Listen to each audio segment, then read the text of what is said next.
Hello guys, Sunday afternoon. இன்றைக்கி ஒரு குட்டி விளாக் தான் பார்க்க போகிறோம். ரொம்ப நாளாக வீட்டில் மீன் சமைக்கவே இல்லை, அதனால் இன்றைக்கி மீன் எடுத்தாச்சு. மீன் சமைக்கிறதுக்கு முன்னாடி இதை சில்லுன்னு சாப்பிட்டா நல்லாயிருக்குன்னு தோணுச்சு. நான் செலக்ட் பண்ண ஃப்ரூட் தான் இது, அத்திப்பழம். இது வந்து ஃபஸ்ட் டைம் வந்து நான் ட்ரை பண்ண போகிறேன். இது ஜூஸ் போடுறதும் சரி, குடிக்கவும் சரி, இதுதான் ஃபஸ்ட் டைம் எக்ஸ்பீரியன்ஸு.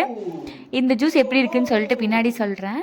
இன்றைக்கி நாங்கள் விடாமுயற்சி படத்துக்கு போகலான்னு சொல்லிட்டு ஒரு பிளான் பண்ணியிருந்தோம். பட் அன்ஃபார்ச்சுனேட்லி அது வந்து போஸ்ட்போன் ஆகிடுச்சு 11th அன்னைக்கு.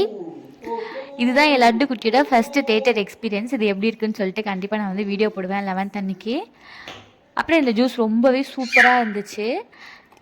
யாராவது ட்ரை பண்ணாமல் இருந்தீங்கன்னா கண்டிப்பாக வந்து இதை ட்ரை பண்ணி பாருங்கள். ஆஸ் யூஷுவல் என் ஹஸ்பண்ட் எப்பயும் போல் மீன் கழுவ ஸ்டார்ட் பண்ணிட்டாரு. நானும் வந்து மீன் வந்து சமைக்க ஸ்டார்ட் பண்ணிட்டேன். நாங்கள் வந்து 2 டைப் ஆஃப் மீன் வந்து எடுத்திருந்தோம். ஒன்று வந்து பாறை எடுத்திருந்தோம், அப்புறம் இன்னொன்று வந்து நெய் மீன் எடுத்திருந்தோம். நெய் மீன் வந்து குழம்புக்காகவும், அந்த பாறை மீன் வந்து வறுவலுக்காகவும் யூஸ் பண்ணிட்டோம்.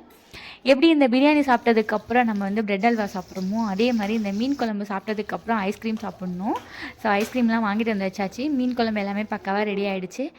மீன் குழம்பு சாப்பிட்டுட்டு அதுக்கப்புறம் ஐஸ்கிரீம் சாப்பிட போகிறோம். ஸோ நாளைக்கு ஒரு வீடியோவில் பார்க்கலாம். Tata, bye bye.